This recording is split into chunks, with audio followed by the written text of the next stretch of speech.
The night was heavy with silence, the kind of silence that feels less like an absence of sound and more like a weight pressing against the chest. In the middle of a desolate village, where the cobbled streets bent sharply between houses of stone and timber, there stood a church whose presence could not be ignored. Its tower stretched upward like a black finger cutting into the sky, and though its bells had not been heard in living memory, the villagers still claimed they could feel them. Not as a vibration in the air, not as any measurable tone, but as something deeper, a resonance in the bones. It was said that the bells had been locked away, their ropes severed, their mouths bound by iron. Yet every so often, when the wind crept across the valley, the people swore they caught the faintest toll echoing through the darkness, a sound that made even the most hardened farmer pause mid-step and whisper a prayer. There was no natural reason for fear of a bell. In most places, the tolling was a sign of order, the voice of a community speaking in unison. Bells marked births, calling villagers to welcome new life.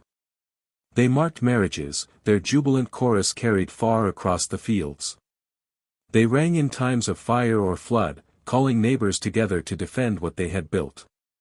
And they tolled at death, announcing the passing of one life to the great silence beyond. But here, in this village, people dreaded the sound as if it were a death sentence. Their fathers had dreaded it, and their fathers before them. To speak of it openly was forbidden, yet silence only sharpened the fear. Children grew up hearing hushed warnings, while elders lowered their voices when the church tower cast its long shadow across the square. The bells had become less an object than an accusation, a mystery from which no one dared turn their eyes. Stories often begin with the living, but this one begins with the dead. For it was not during times of joy that the bells earned their infamy, but in the nights when they tolled unbidden. No hand pulled the rope, no priest gave command, and yet the sound would ripple through the air. Villagers spoke of it happening at midnight, when the stars were cold and the moon hung swollen. Others insisted it came at dawn, just before some disaster was revealed. Always, the tolling meant calamity. A child would fall ill. A storm would flatten the crops. A traveler would be found lifeless on the road. The people came to dread those notes more than they dreaded famine, for at least famine could be seen approaching, and storm clouds could be watched from the hills. The bell gave no warning that could be prepared for. Its voice was final, inexorable. When travelers passed through the village, they often paused to marvel at the church. From a distance, it looked like any other medieval house of worship. Its stonework was weathered but strong, its stained glass windows clouded with age yet still shimmering faintly when the sun cut across them. The tower, tall and narrow, seemed almost too thin to hold the weight of its bells. Visitors, unknowing, would ask the obvious question, why did the bells never ring? At that, villagers would grow silent, some excusing themselves quickly, others muttering that the bells had been locked. Rarely would anyone offer more detail. Those who pressed further were told to leave the tower untouched, for their own safety. The less curious learned to pass through without question. The overly curious sometimes lingered too long, and the villagers would say their names in whispers later, as if already half forgotten. The air of mystery thickened with each retelling. One farmer swore he had heard the bells ring 13 times one winter night, though no one believed him until plague swept the village days later. A widow claimed she had seen the ropes move by themselves, frayed ends swaying like snakes though no one had touched them. Children, daring one another, crept up the church steps and swore they heard a low hum inside the tower, a vibration that made their teeth ache.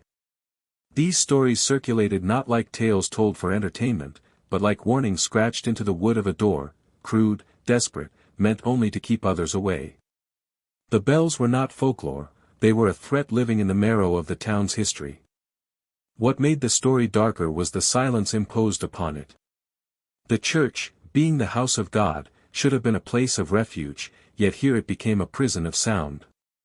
Priests forbade their congregations from speaking of the bells, insisting that the devil worked through rumor as much as through fear. And so the community developed a second language, a way of looking at one another in passing, of crossing themselves without a word, of lowering their heads when the wind blew too strongly. Silence became their shield, but it also became their burden. The fewer words they spoke, the larger the story seemed to grow. It was as though the bells, denied a voice in the tower, spoke instead in the silence of the people, vibrating through their silence as though the whole village were their instrument. Legends whispered of why the bells had been bound. Some claimed the bronze had been cast from melted weapons, swords, and shields collected after a battle that drenched the soil in blood.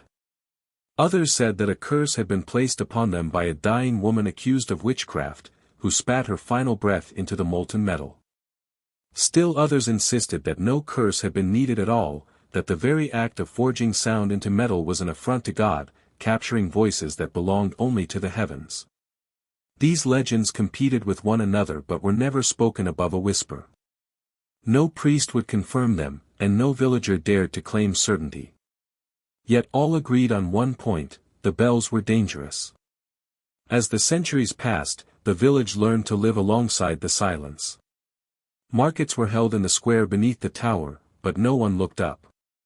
Children played in the shadows of its walls, but their parents kept them close. Travelers continued to stop, asking questions, and were given only half-answers before moving on. And always, in the distance, the tower remained. The bells were locked away, the ropes severed, and still the people feared them. It was as if the act of confinement had only confirmed the presence of something alive within, something waiting for the moment to ring out again. To begin a story with silence is to suggest that sound will come. And in this village, where the church stood as both sentinel and tomb, the sound of those bells, whether real or imagined, was the single most powerful presence. It was not merely an echo of the past but a shadow hanging over the present. And when night fell and the wind stirred, many claimed they could still hear it, faint but clear, a single toll that reverberated not through the air but through the soul, as if the earth itself were remembering.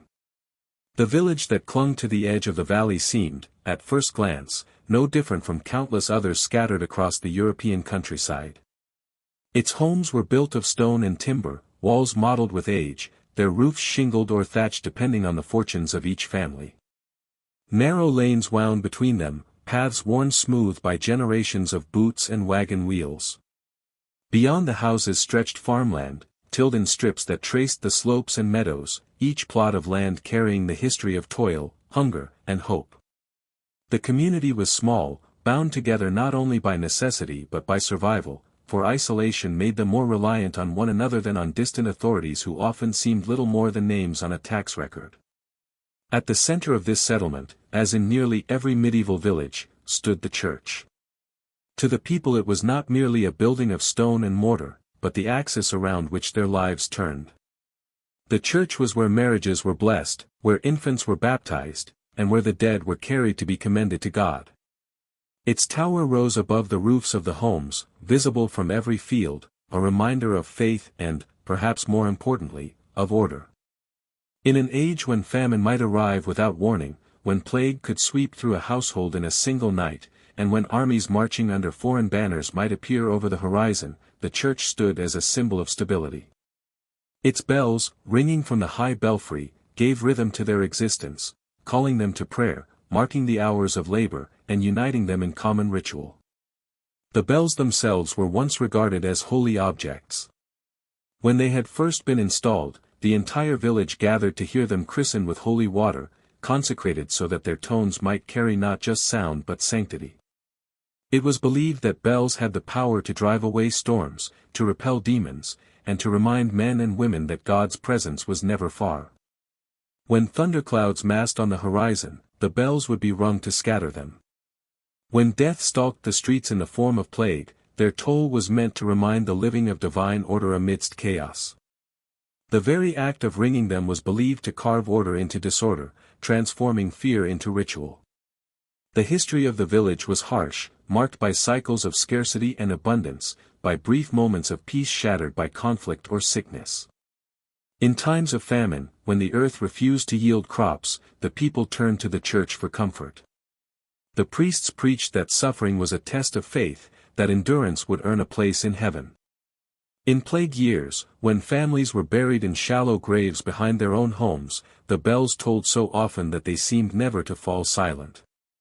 Their voice, though somber, was still trusted, the voice of God's hand on earth, reminding mortals of their place in a divine narrative. Yet beneath the surface of such rituals lay a tension that grew more pronounced with each passing generation.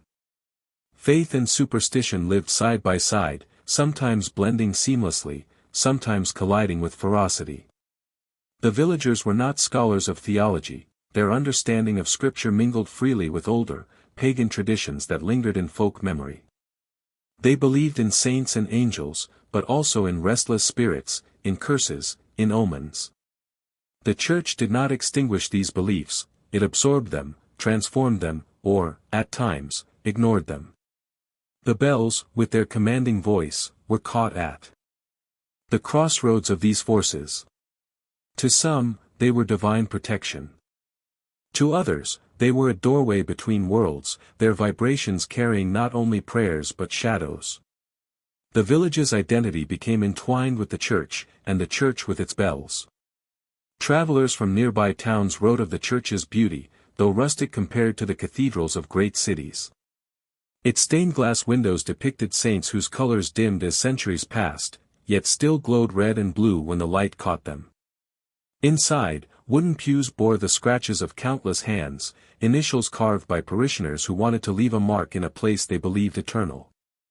The altar, dressed in linen and candlelight, was the heart of worship. And always, above all, the bells waited to speak. It is important to understand the psychological place the church occupied in these people's lives. For them, it was not simply about attending Mass on Sundays. It was the structure around which community life revolved. Its square was the site of markets, where grain was bartered and gossip traded alongside bread and cloth. Its tower was the landmark seen from the fields, a guide to those returning home in fog or snowfall. Its bells ordered not only the hours but the very shape of human existence. To hear them was to feel tethered to something greater than oneself, a cosmic rhythm echoing down from heaven. Yet this reliance bred a vulnerability. Because the bells were seen as conduits of the sacred, any change in their voice, any toll not commanded by human hand, carried enormous psychological weight. To a villager accustomed to measuring life by the sound of those notes, an unexpected toll was not merely strange, it was catastrophic.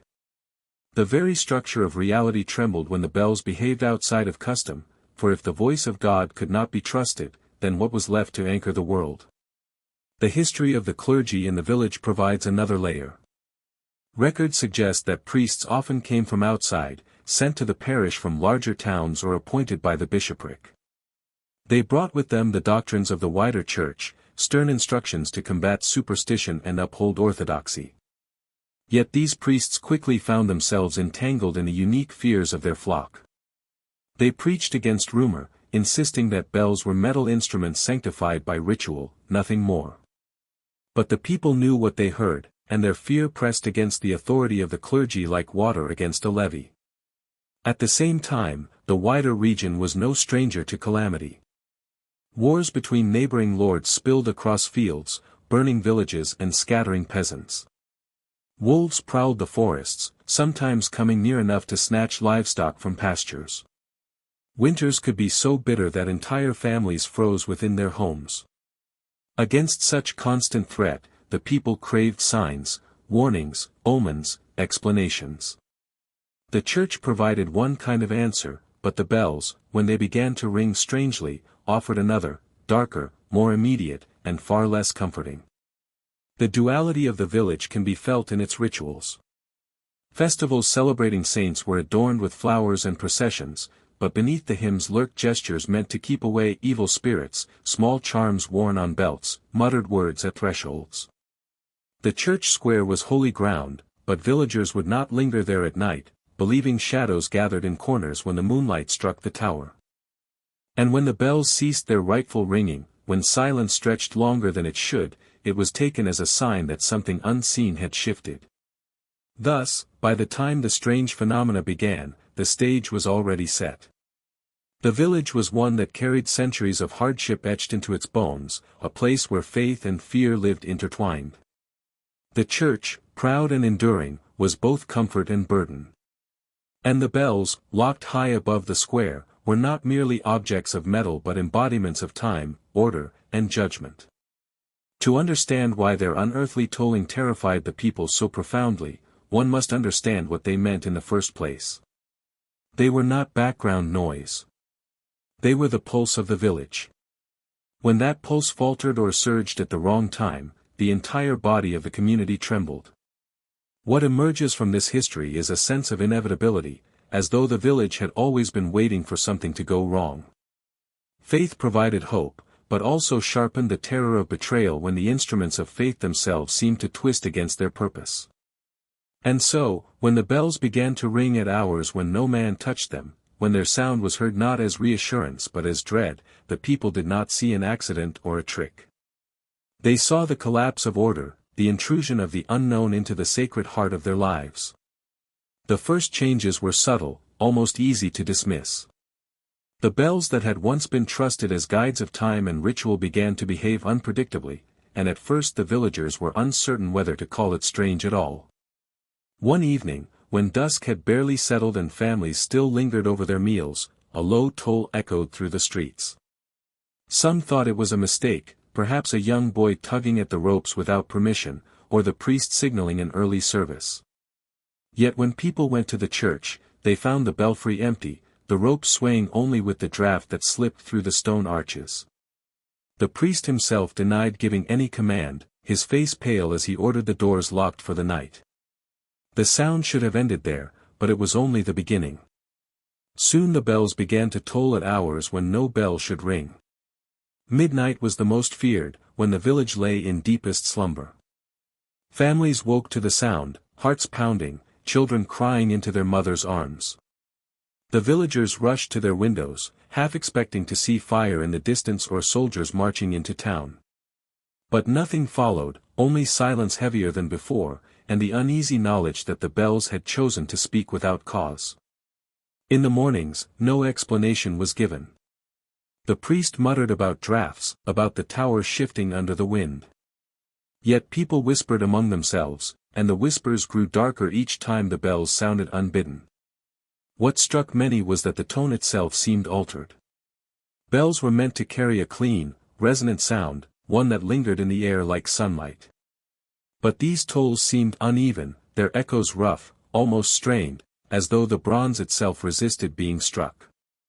Some villagers described it as too deep, others as too human, a sound that resonated less in the ears than in the chest.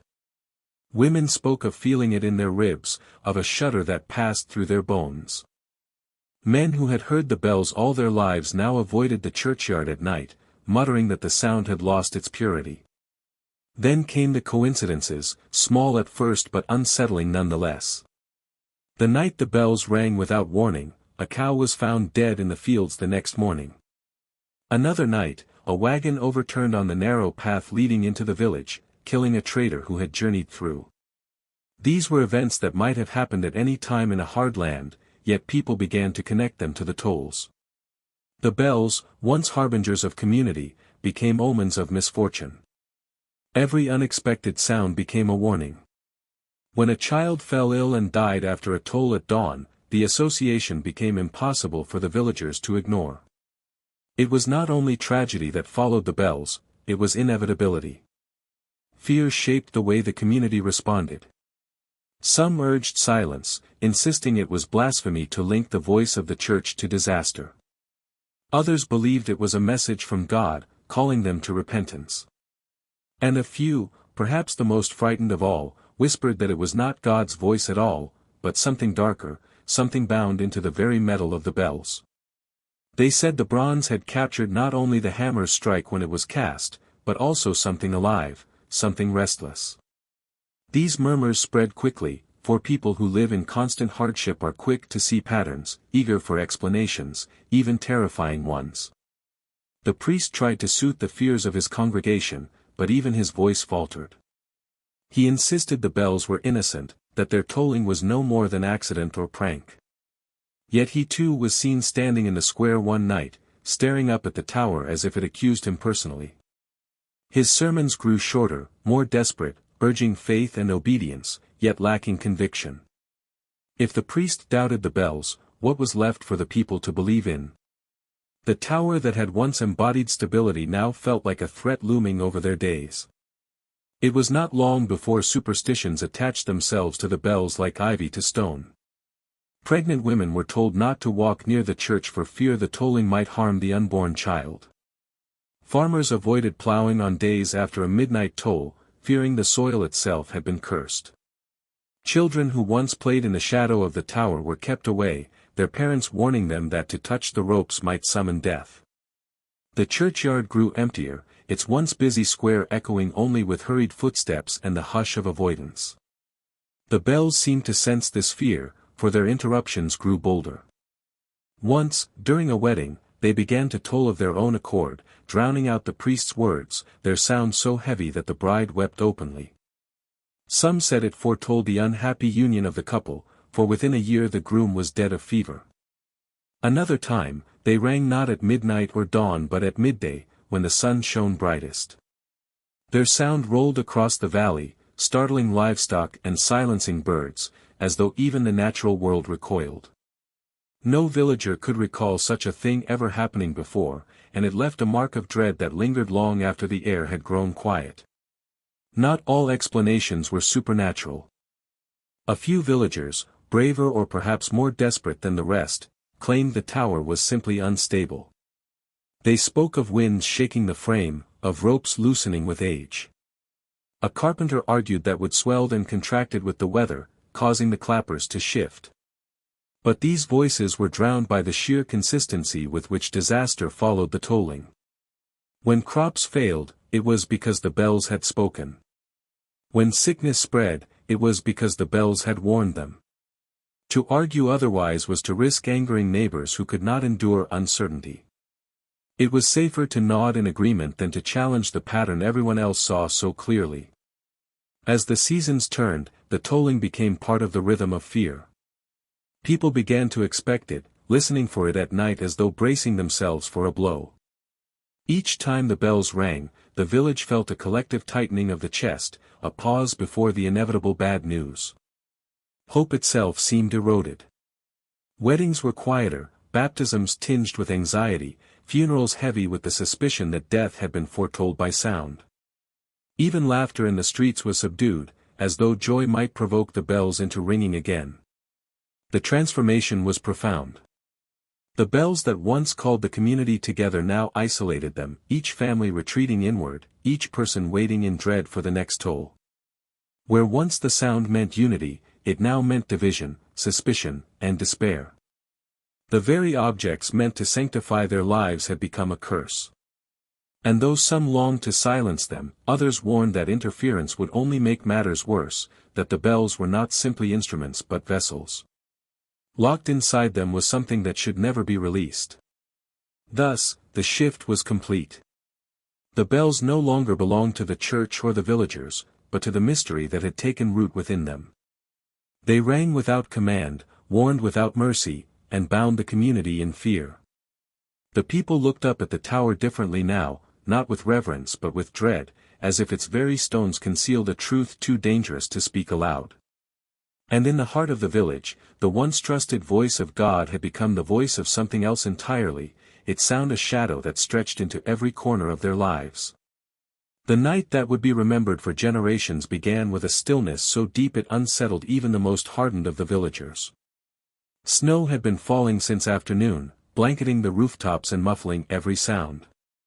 Fires burned low in hearths, and families huddled close, grateful for warmth but uneasy with the quiet that hung over the valley.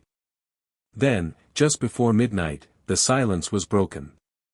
The first toll of the church bell rolled out across the frozen air, slow and deliberate, its tone heavy enough to make the shutters rattle. At first, many thought nothing of it, assuming perhaps the priest had called for prayer or that someone had sought refuge in the tower. But then came the second toll, followed by a third, and then more still, each strike clearer than the last. By the time the villagers counted to 13, fear had already taken hold. 13 tolls. No bell in the history of their church had ever rung 13 times. Bells tolled 12 for midnight, marking the turning of the day, but never more. The number itself carried weight, whispered about in tales of ill luck and divine displeasure. To hear it echo through the snow-choked streets was enough to make the blood run cold.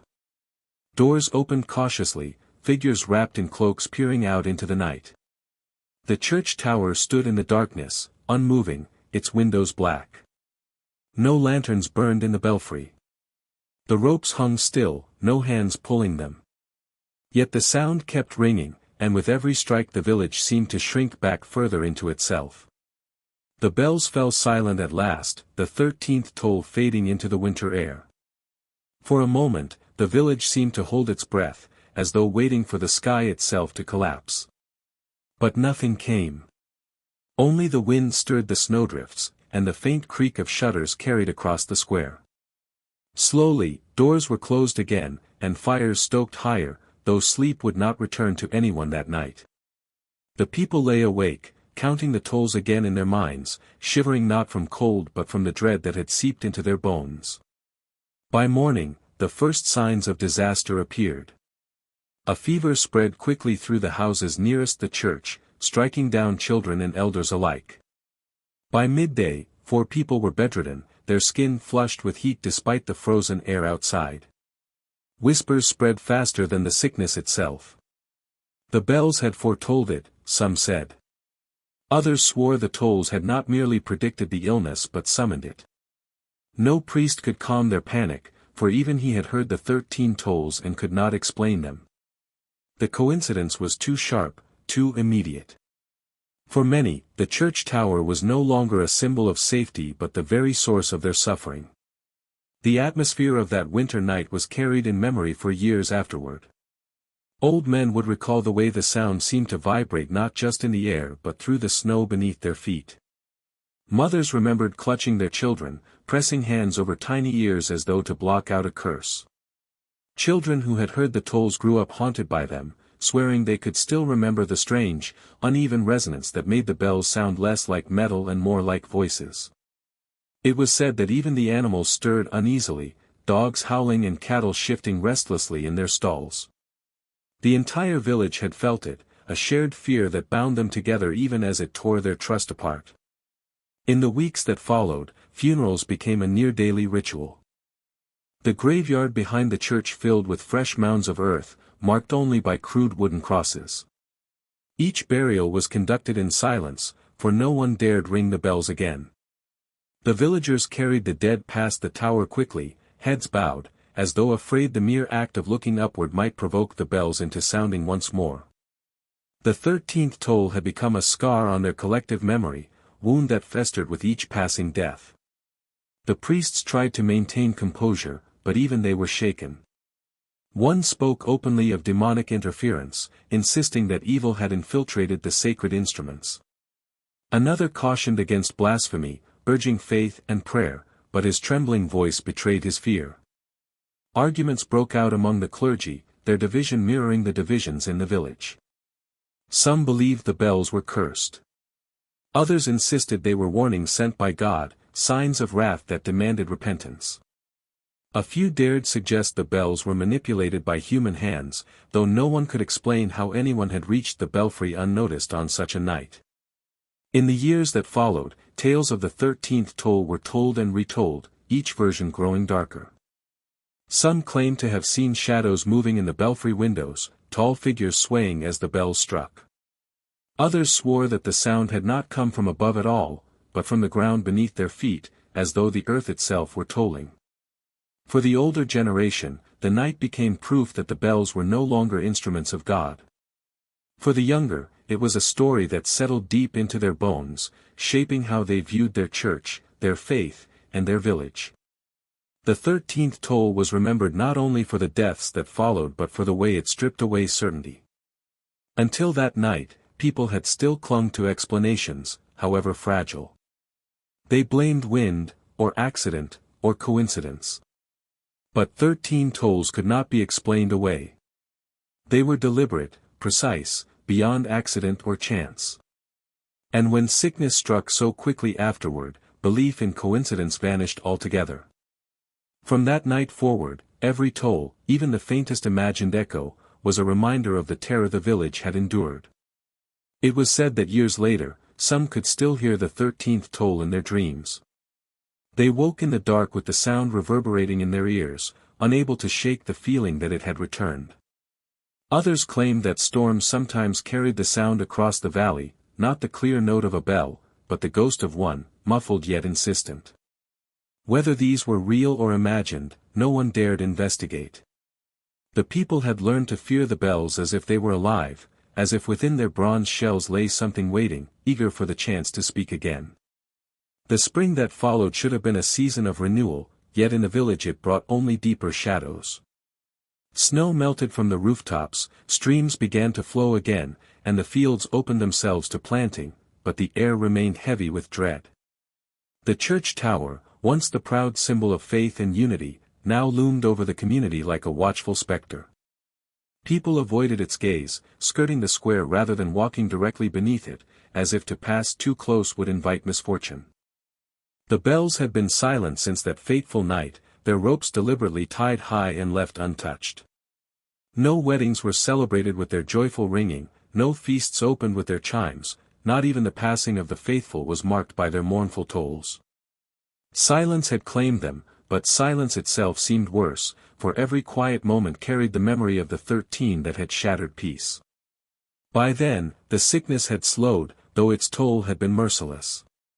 Families sat with empty chairs at their tables, and children who once played in the streets now stared wide-eyed at the tower, as though expecting it to erupt into sound again. Farmers found their work harder, the weight of grief dragging their shoulders low, yet even in the fields the church's shadow seemed to stretch unnaturally far, reminding them of what lingered in its stones. Rumors grew louder than the spring birdsong. Some whispered that the bells were cursed by the sins of the villagers themselves, that their greed, their secret betrayals, their whispered grudges had invited divine punishment. Others swore it was no act of God but the intrusion of something far older, a presence buried beneath the valley long before the first church was built. A group of elders proposed sealing the belfry altogether. One night they gathered in silence, carrying tools and timber, and climbed into the tower to nail shut the wooden doors leading to the bell chamber. They swore as they hammered that the air grew colder, the echo of each strike lingering far longer than it should. Some claimed they felt vibrations in the wood itself, as though the bells resented being trapped. When they descended at dawn, pale and trembling, they refused to speak of what they had heard, but none doubted the fear in their eyes. The doors remained barred, yet no one felt safer. If anything, it seemed the act had angered the unseen forces even more. Children were the first to claim they heard the bells again. Not full tolls, not the thunderous echoes of metal against metal, but faint chimes drifting through the night air, sometimes no louder than a whisper. Parents dismissed them at first, but when adults began to report the same, the fear returned with new force. The sounds always came in the hours before dawn, when the moon hung low and shadows grew longest. Some said it was not the church bells at all, but phantom ringing from nowhere and everywhere at once. A shepherd swore he heard it in the hills while tending his flock, though no bell tower stood within miles. A woman returning from the river claimed she heard it under the water, muffled but clear enough to count 3 distinct tolls. The stories divided the village further. Some demanded that the bells be torn down and destroyed, cast into the river or melted into nothing so that their curse could no longer spread. Others argued that such a sacrilegious act would only bring greater ruin, that if the bells carried a message from God, to destroy them would invite wrath beyond comprehension. In taverns and gatherings, the debates turned bitter, sometimes even violent. Brothers refused to speak to each other, neighbors turned suspicious, and the once close-knit community unraveled thread by thread. The bells did not need to sound again to sow chaos, the memory of their 13 tolls was enough to poison every bond. The priest tried to restore order, calling for prayer and fasting, but even he was faltering. Some nights, it was said, he could be heard pacing the church floor long after midnight, muttering prayers to himself in a voice so strained it sounded like pleading. He grew gaunt and hollow-eyed, as though carrying a burden far heavier than Scripture could bear. When asked if he believed the bells were cursed, he gave no answer, only raising a trembling hand to bless the questioner before retreating into silence. His refusal to speak openly fanned the flames further, for silence was more damning than denial. By midsummer, a new pattern emerged.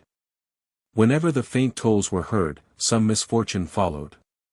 A barn fire would claim livestock, or a child would fall sick without warning. Sometimes it was no more than an accident, a broken leg, a failed crop, but the people saw connections in every event. They began to count the number of tolls and match them to what happened afterward. 3 tolls for 3 days of rain that drowned the fields. 7 tolls for 7 sheep lost to wolves. A single toll for a lone traveler who never returned from the forest. Whether coincidence or curse, the people no longer believed in chance. The tower grew more despised with each passing week. Moss crept up its stones, its once proud cross now leaning askew. Birds avoided its ledges, though no one could explain why, and ivy twisted up toward the belfry as though trying to choke it. The square around it emptied, once a place of trade and laughter, now abandoned to silence. Even festivals ceased, for no one wished to celebrate beneath the gaze of a structure they had come to believe was alive. Travelers passing through spoke uneasily of the oppressive weight that hung in the air, the way their voices seemed swallowed, their footsteps muffled, as though the tower listened to every sound. What unsettled the villagers most, however, was not the faint chimes nor the silence but the dream that began to spread. More and more people claimed to wake in the night having seen the same vision, a darkened church filled with shadows, the bells swaying without ropes, moving as though pulled by invisible hands. In the dream, the tolls were not heard but felt, vibrating through the chest like a second heartbeat. Those who dreamt awoke drenched in sweat, their ears ringing though no sound remained. They whispered of faces glimpsed between the shadows in the tower, not human, not fully formed, but staring back with hollow eyes. By autumn, the village no longer asked whether the bells were cursed but what price they were meant to pay. Some families fled, abandoning homes built by generations, unwilling to endure another season beneath the shadow of the tower. Those who remained lived with constant unease, looking to the horizon as though waiting for something greater than sickness or fire, something final. And in the stillness of many nights, when the wind stilled and the stars burned cold, the faintest echo would drift through the valley once more, a sound that could not be found in the ropes, the bells, or even the stones of the church, but only in the marrow of those who feared it most. The autumn of unease gave way to winter, and with it came an exhaustion that settled into the bones of the people. The silence of the bells had become its own form of sound, a weight that pressed on the ears and made every whisper feel too loud. Villagers walked more slowly, spoke more softly, and glanced more often at the tower as though expecting its stones to shift. By then, even the skeptics had grown hesitant. It was no longer possible to dismiss the string of misfortunes that followed the faint tolls, and while explanations had been attempted, wind through the valley, wood creaking in the cold, the human mind inventing sounds to match its fears, none of them soothed the raw terror that had seeped into daily life. As the snow deepened, the hunger for answers grew unbearable. Some turned to superstition, hanging charms carved from rowan wood above their doors, scattering salt at their thresholds, or painting crude crosses in ash across their windowsills. Others insisted on reason, gathering by firelight to argue that the bells themselves were simply old, their vibrations echoing strangely through the tower's structure, producing phantom sounds. One man swore he could prove it, climbing the belfry at dawn with lantern and hammer, but when he returned, he was pale as death and would not speak of what he found. His silence spoke more than words, and from that day he never again set foot near the church, choosing instead to work his fields even on Sundays. Whispers of outside intervention began. Perhaps, some suggested, the villagers should send word to the bishop in the city, or even appeal to the crown for aid. But others balked at the idea of outsiders knowing what haunted their village. To bring strangers into the valley might only spread the curse further, and besides, what comfort could distant authorities give against something that no scripture or law had yet named? The debate became another fracture, splitting those who wished for help and those who demanded secrecy. The longer they argued, the more it seemed as though the bells themselves were watching, listening, waiting. Dreams continued to bind them in silence. By then nearly everyone had seen it, the vision of the tower alive with movement, the bells swaying without touch, the sound felt more than heard. For some, the dream grew worse, showing the church filled with shadowy figures, crowded shoulder to shoulder, as if the walls held an unseen congregation. These dreamers awoke gasping, unable to shake the sensation that someone, or something, was still in the room with them. Families no longer dared to speak of their dreams openly, but in their eyes one could see the recognition, the unspoken truth that they were all plagued by the same images. The priest, worn to a husk by then, tried one last desperate act. On the night of the first heavy snowfall, he gathered a small group inside the church and conducted a vigil, reading aloud from the Psalms until his voice cracked. Candles burned low, shadows bending and stretching along the walls, and though he read until dawn, those who attended swore the air only grew colder, the silence heavier, as though each verse fed something that was already there. By morning, the priest collapsed, fevered and raving, muttering of voices in the walls. Within a week, he was gone. His death was marked not with bells but with silence, and his absence left the flock leaderless. Without the priest, theories multiplied like weeds. Some insisted the bells had never belonged to the church at all, that they had been forged from metal taken from pagan shrines long before Christianity came to the valley, and that their very shape carried blasphemy. Others whispered that the 13th toll had opened something that could not be closed, a door invisible but felt in every strange echo, every shared dream. A few even dared to say that the priest himself had failed, that his faith had faltered, and that his weakness had let the curse root deeper. But no matter how many explanations were offered, no one was comforted. Each answer only deepened the sense of futility. By the middle of winter, desperation hardened into ritual. Families began keeping watch by their hearths deep into the night, listening for the faint tolls and marking them in silence, as though acknowledging the sound might ward off its consequence. Mothers clutched their children tighter whenever a chime was heard, fathers gripped tools or knives though no enemy showed itself.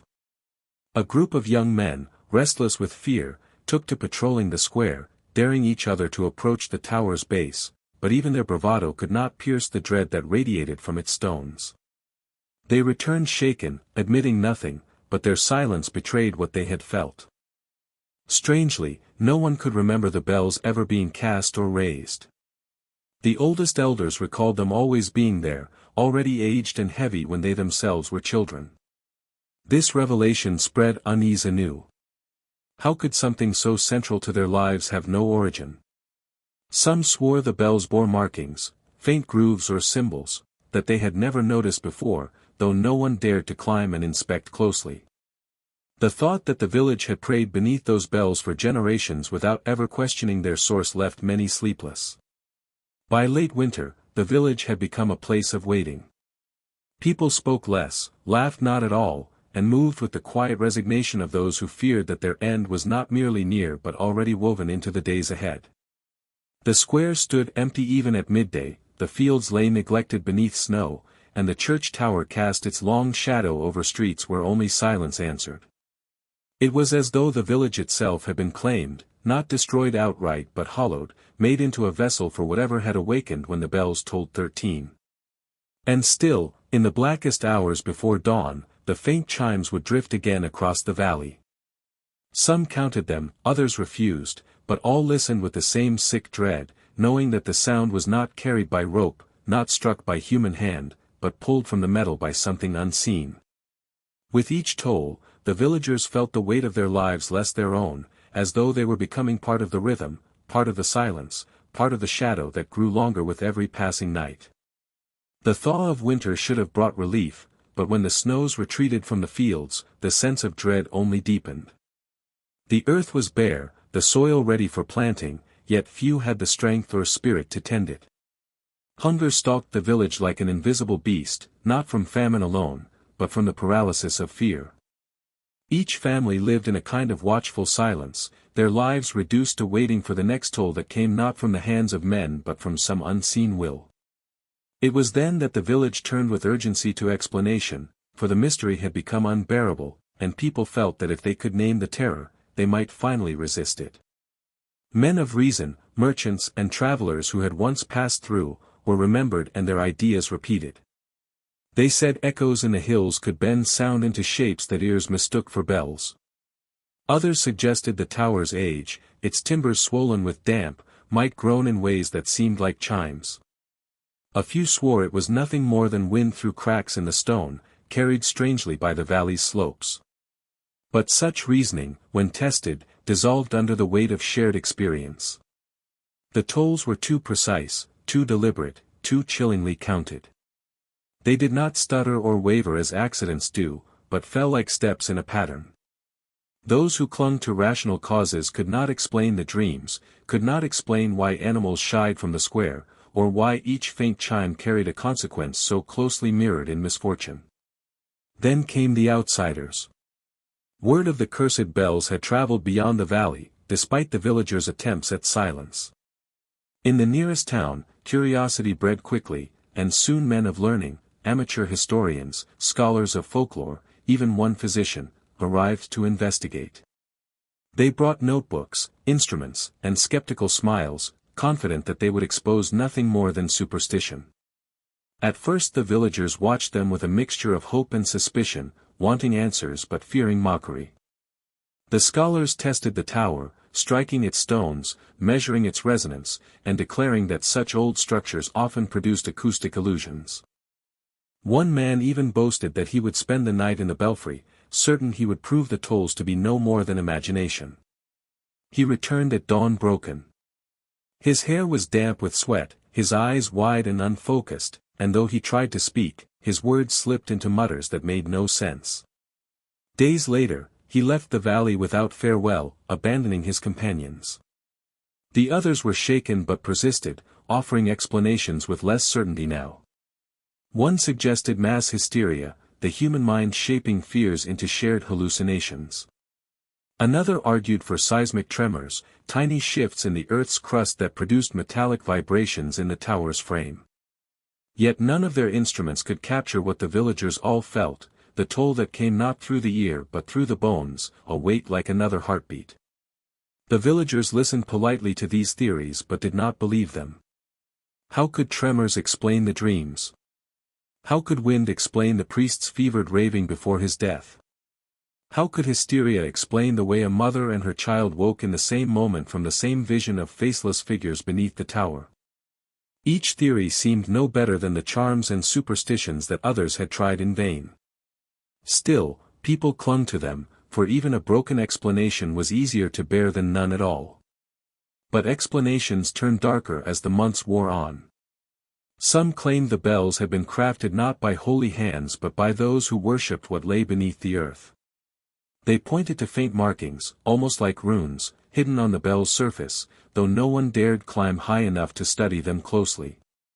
Others swore the bells had never been forged at all, but discovered in the ground when the first stones of the church were laid, their metal cold and unyielding to the tools of man. A tale surfaced of a mason who had refused to raise the tower after seeing the bells, declaring them unclean, and who vanished soon after, his name stricken from all records.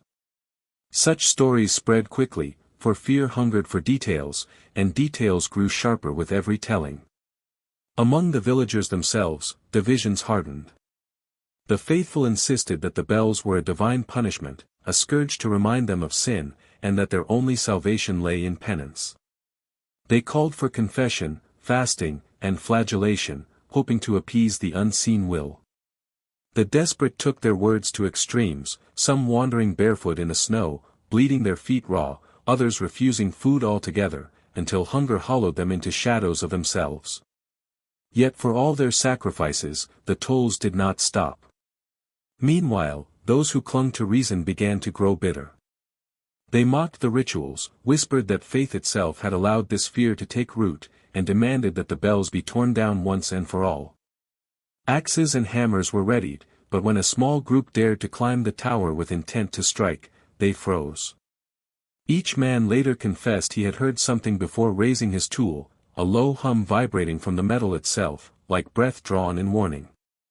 None struck, and when they descended, they left their tools behind, unwilling to carry them home. The outsiders, seeing the division, began to argue among themselves. Some still held to their theories of hysteria, insisting that the villagers' fear had infected them, clouding judgment. Others admitted unease, confessing they too had heard faint chimes when no wind stirred. By spring, they too abandoned the valley, their notes incomplete, their conclusions unsettled.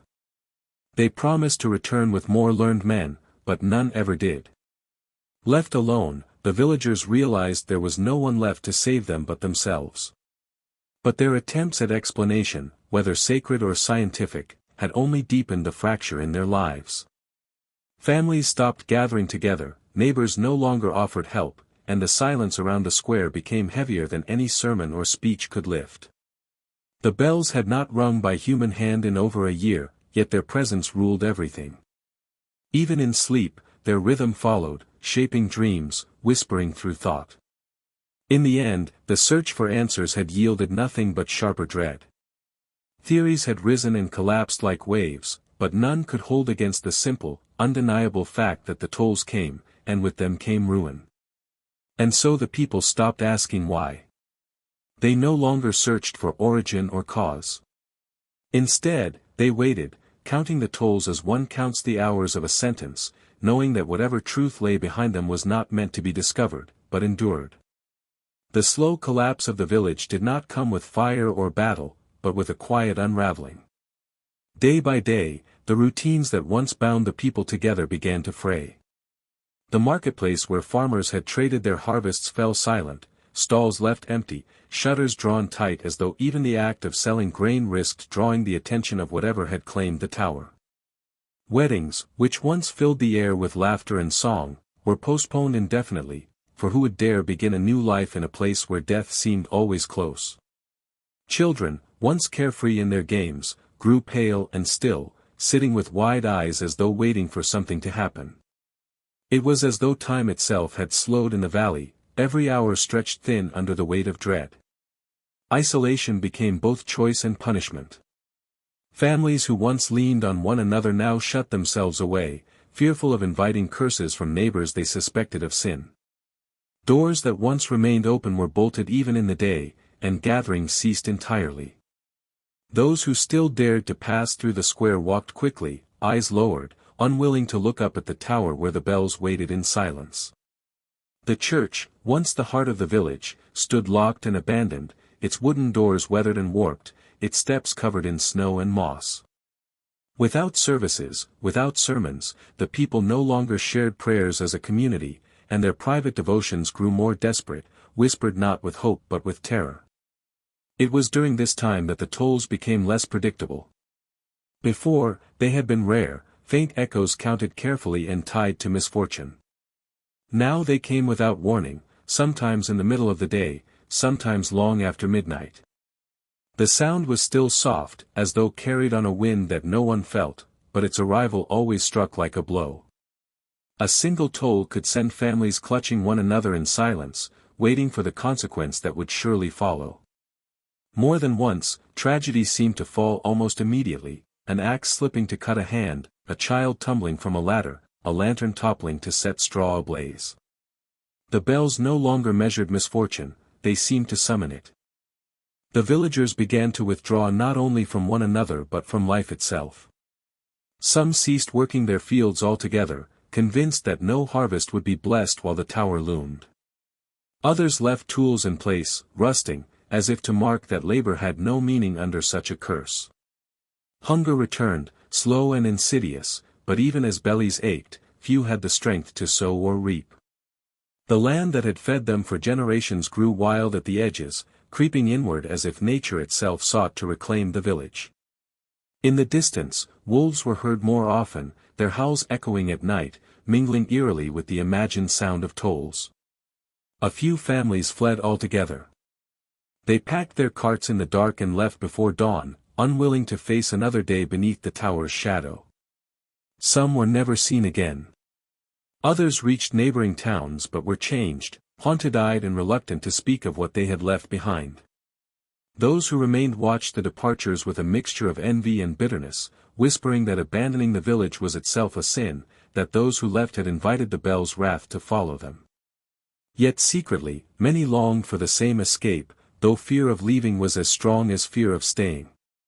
For what if the tolls followed them into the world beyond? The dream spread further, binding the remaining villagers into a grim silence. By now almost all admitted to waking with the same vision, the church filled with unseen figures, the bells swaying though no ropes were pulled, the sound vibrating through the bones like blood. Some spoke of hearing their names called in the dream, whispered not by loved ones but by voices they did not recognize. Others described standing in the square as the entire village, both living and dead, gathered beneath the tower, all gazing upward with hollow eyes. The dreams left them weak, sleepless, unable to distinguish night from day. It was not only the tolls but the visions that unmade them. Winter passed into spring again, yet no renewal came. The fields remained half-fallowed, the square empty, the tower looming above them like a sentinel that no one dared defy. The villagers no longer asked each other for explanations, they no longer searched for cause. They simply endured, shrinking into themselves, a hollow community held together only by shared fear. It was as if the bells had not merely cursed them but claimed them, stripping away their bonds, their joy, their very will to live. By then, no one dared even suggest removing the bells. The thought of touching them, of laying hammer or rope upon their cold metal, had become unthinkable. It was believed that such an act would not only fail but provoke something unspeakable, a final toll that might destroy the village altogether. And so the bells remained untouched, sealed away yet never silent, suspended above lives that no longer belonged to those who lived them. The valley grew quieter with each passing month. Birds avoided the square, livestock grew skittish, and even travelers on the distant road began taking long detours to avoid passing too close. Those who did venture near spoke afterward of an oppressive weight in the air, a silence that seemed unnatural, as though the very earth were holding its breath. They left quickly, spreading stories of the cursed village where bells rang without hands, where no priest tended the church, and where the people moved like shadows of themselves. In the end, the village was no longer a place of living but a place of waiting. Waiting for the next toll, waiting for the next dream, waiting for an end that never came. Some whispered that the bells had no desire to kill them outright, that their purpose was not destruction but possession. The people were no longer individuals but part of a ritual far older than their church, bound to the rhythm of 13 tolls, each strike weaving them tighter into silence. And so they endured, each day an echo of the last, each night a shadow of the one before, beneath the tower that no longer stood as a house of God but as a cage for something that would never let them go. The years after the last great toll were marked not by healing but by a strange paralysis, as though the village itself no longer knew how to live. People stayed, not because they wanted to but because something bound them there, some unseen weight that pressed on their bones whenever they thought of leaving. The valley, once a place of farms and trade, now existed only as a hushed fragment of itself. Crops went untended, homes fell into disrepair, and paths that once echoed with laughter or work grew silent beneath weeds. The silence was not peace, it was suffocation, the kind that carried the constant threat of being broken by a sound everyone dreaded yet somehow longed for. The tower dominated that silence. Its stones darkened with moss and weather, but it did not crumble like the houses below. It stood like a sentinel, refusing to decay, its shadow reaching across the square even on cloudy days. People avoided looking at it directly, but their eyes were always drawn back. They could not forget what it held, what had been locked away inside. It was no longer a church, it was a cage. Some whispered that the bells had not been silenced at all, only made patient, waiting for the moment they would be freed. Others feared they were not patient but listening, feeding on the stillness of the village, growing stronger in every passing year of neglect. Dreams became the true plague of those who remained. They came night after night, repeating themselves with a precision that made sleep feel like captivity. The visions were always the same, the church lit by a pale light, faceless figures standing in rows, the tolls rising without ropes, and the dreamer standing among them, unable to move. Some spoke of hearing a voice between the tolls, not a human voice but something low and resonant, like words spoken inside the bones. No one agreed on what it said, yet all awoke with the same weight in their chest, a heaviness that lingered into the day. Slowly, the line between waking and dreaming blurred, and the villagers carried the tolls with them long after they opened their eyes. It was the children who suffered most. Some wandered in their sleep, drawn into the square as if summoned. They would be found standing in the frost or rain, eyes wide open, lips moving in whispers no one could decipher. When roused, they collapsed into silence, never speaking again or speaking only in fragments. Families tried to keep their children awake, but exhaustion always claimed them, and the dreams returned. More than one mother confessed she had considered leaving her child in the square, believing the tower would take them and spare the rest. Yet no one dared act on such thoughts, for fear that the bells would toll in answer. The curse deepened in the way no one spoke of departures anymore. Families slipped away under cover of darkness, yet their absence went unmentioned. Doors left swinging open, hearths cold, paths untrodden, and still no one asked where they had gone. It was as if the village had agreed, without words, that naming the act of leaving would be an invitation to punishment. Whether those who fled found peace or carried the tolls with them beyond the valley was never known. The silence of those who remained grew heavier with each disappearance, until even daily survival felt like trespass against forces they could not understand. The outside world forgot them. Maps stopped marking the village, as though erasing it was easier than remembering. Travelers avoided the valley, claiming they felt an inexplicable weight as they approached its borders, a dread that pressed them back without ever showing its cause. Those few who ignored the feeling and entered often returned with stories fractured by fear, the sound of tolls where no bells were visible, the sensation of being watched, the odd impression that the air itself vibrated. Most never returned at all. The valley had become a place no one admitted to knowing, a blank space in the land, its silence stretching outward like a shadow. Those who stayed behind no longer saw themselves as a community but as fragments bound by dread. Work ceased, celebrations vanished, even prayer felt dangerous. The church had once been a place of worship, but now the villagers believed faith itself was fuel for the tolls. To pray was to draw attention, and so they remained mute, bowing their heads not in reverence but in fear. Their lives were measured not in days or seasons but in the intervals between tolls. And though the bells rang less often, their absence was not a mercy. It was a warning, a silence that pressed down harder than sound, as if waiting for the moment when the next strike would come, not just to echo in the valley, but to claim what remained of them entirely. The village lingered like a half-remembered dream, a place neither alive nor dead. The people were not free, yet they were not gone. They existed in a state of waiting, unable to move forward, unable to return to what had been. All around them, the tower stood unbroken, a reminder that whatever had been locked inside had not vanished, only grown more patient. The tolls no longer needed to ring every night. Their silence had become the loudest sound of all, a weight that would outlast every stone, every life, every memory. The curse was no longer in the bells, it was in the people themselves, in their silence, in their dreams, in the story that would linger long after they were gone. The years turned into decades, and the story of the valley faded from living memory, though it never truly disappeared. Travelers who dared to pass through the outskirts spoke of a strange hush that clung to the air, a kind of silence that felt heavier than sound itself. They noticed how the birds avoided the skies above, how even the wind seemed to lose its voice as it entered the shadow of the ruined tower.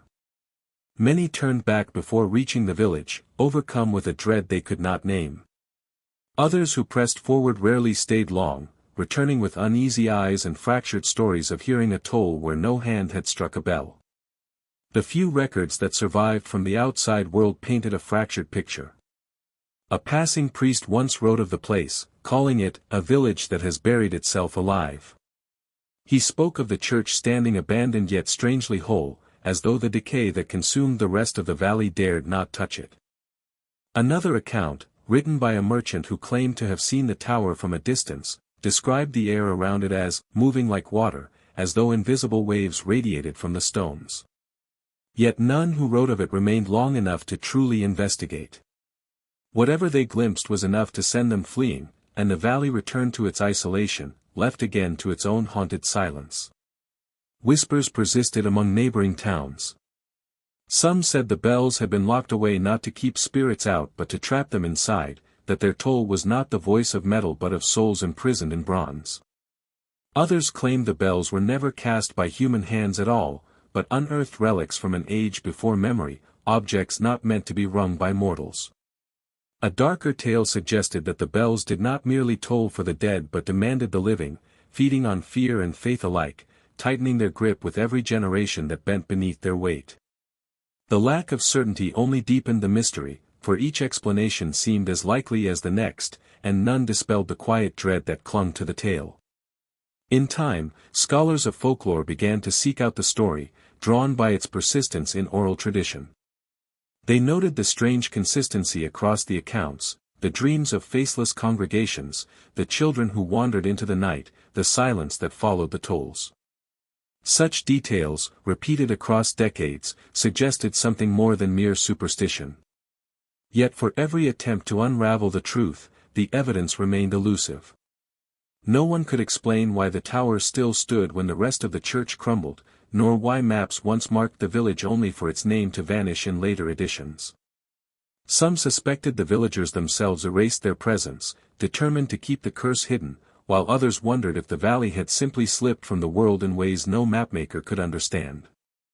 The most unsettling accounts came not from old documents but from those who stumbled upon the ruins in more recent times. A handful of explorers claimed to have reached the valley long after it was thought abandoned, finding only the remains of collapsed houses and untended fields. Yet the tower endured, its shape stark against the sky, its doors locked but its silence alive.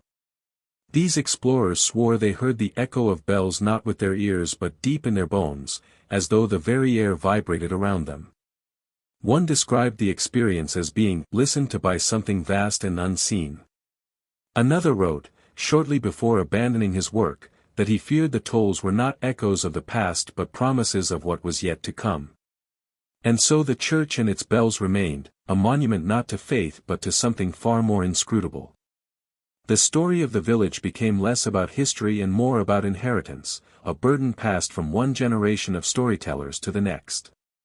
Each retelling added to the weight of the silence, ensuring that the bells, whether heard or not, continued to toll in the imagination of those who listened. The question of whether the spirits had been locked inside or whether the bells themselves were the spirits was never answered. Perhaps the truth was simpler: the people had locked themselves away, their fear binding them more tightly than any chain. What lingered was not resolution but unease. The valley remained empty, the tower untouchable, the bells unheard yet never forgotten. Travelers still feel their presence when they draw too near, a reminder that some mysteries do not fade with time but grow sharper in absence. The church that locked its bells had become a story, but a story with edges sharp enough to cut, a story that whispers of confinement, silence, and the echoes that outlast us all. There is a peculiar way that some stories refuse to die, even when the people who lived them are long gone and the places themselves have crumbled into earth. They drift like ash in the wind, carried into new generations that never saw the valley, never heard the bells, yet still feel their weight. The church that locked its bells is one such story, lingering not as fact but as shadow, a legend that takes root in the mind and refuses to let go. The villagers are forgotten by name, their homes collapsed into soil, yet the tolls remain, passed down in whispers across towns, across countries, until no one is entirely sure where the tale began. All they know is that somewhere in a hidden valley stood a tower whose silence was more dangerous than its sound. Some tell the story as a warning, a way to keep children close to their beds at night. They say that if you wander too far from home after dark, you may hear a toll that no one else hears, and once it settles into your bones, it never leaves. Others tell it as a lesson in faith, claiming the bells were silenced because the people abandoned their devotion, and the silence became their punishment. Still others tell it as a tale of greed, that the bells were once adorned with silver and bronze beyond measure, cursed because they were made not for worship but for wealth. Each retelling shapes the story to fit the fears of the teller, but at its heart the unease remains the same: there was once a place where sound itself became a prison. The strangest thing about the story is how it has spread so far beyond the place itself. There are people in distant lands who speak of a church that no longer stands, though they could not point to it on a map. They claim to have dreamt of the bells without ever hearing the tale before, waking with the memory of tolls that should not exist. A few have even claimed to travel through valleys that seem unfamiliar, only to feel the strange hush that clings to the air, as though they had stepped into the shadow of the forgotten village itself. Such accounts are dismissed as imagination, yet they add to the growing sense that the church was never just a place but an idea, a story that has slipped its boundaries and now haunts wherever it is spoken aloud. Historians who attempt to trace the origins find themselves frustrated. The earliest documents that speak of the bells cannot agree on when the church was built, nor why the bells were locked. Some point to the late medieval era, others much earlier, and still others suggest it was not built at all but unearthed, a relic of something older. What is clear, however, is that by the time the village disappeared from maps, the church had already taken on a reputation that made it untouchable. No records show attempts to destroy it, no official decrees to sanctify or curse it, as though those who encountered it understood that no human hand could decide its fate. It was left in silence, the silence that was itself its power. The modern mind seeks explanations, and many have been offered. Some argue that infrasound, the low, inaudible frequencies that can unsettle the body and mind, might have played a role, generated by the shape of the valley or the hollow of the tower. Others claim mass hysteria, that the villagers succumbed to collective fear and built their own nightmare out of whispers and dreams. But the explanations, no matter how rational, never feel satisfying. They cannot account for the persistence of the tale, for the dreams that spread beyond the valley, for the dread that still clings to the ruins described by those who claim to have seen them. Reason may soothe the mind, but it does not quiet the unease in the gut, the sensation that some mysteries are not meant to be solved. The church that locked its bells remains unsolved, and perhaps that is why it endures.